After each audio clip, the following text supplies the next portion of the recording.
ዛሬ አብራችሁ ራት የምትበሉ ይመስላችኋል?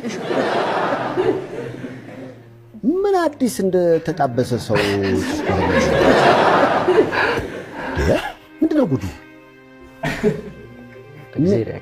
የ24 ዓመት ወጣት ገና ከዩኒቨርሲቲ እንደተመረቀች በድንገት እርጉዝ ሆና በብቸኝነት ወለደች።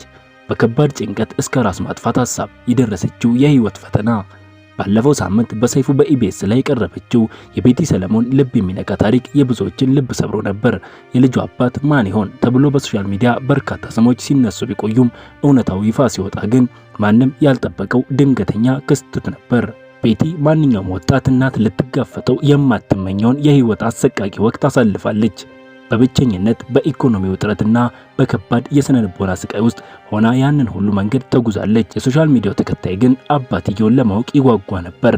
በዚያ አስቸጋሪ ወቅት ጥሏት የሄደው ሰው ማን ይሆን? እውነቱ ሲወጣ ግን የልጁ አባት የሩቅ ሰው አልነበረም።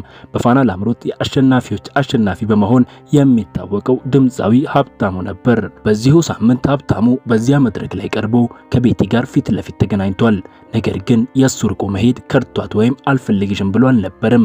በገባበት ከባድ የዕዳ ውጥረት በሙዚቃ ስራው ላይ ባጋጠመው መሰናክልና በደረሰበት የስነ ልቦና ጫና ምክንያት ተስፋ ቆርጦ እንደነበር በግልጽ ተናግሯል። እሱ እንደሚለው ለልጄና ለሷ የሚሆን ነገር ሳላዘጋጅ በባዶ እጄ ደውዬ ባባ ለማለት ይከብደኝ ነበር ሲል ውስጡ የነበረውን ፍርሃትና ስቃይም ገልጿል። ሀብታሙ በብዙሃን ፊት ቆሞ በጣም በድያታለሁ ይቅርታ አድርጊልኝ ሲል አጥፍቶ መጸጸቱን መሰከረ።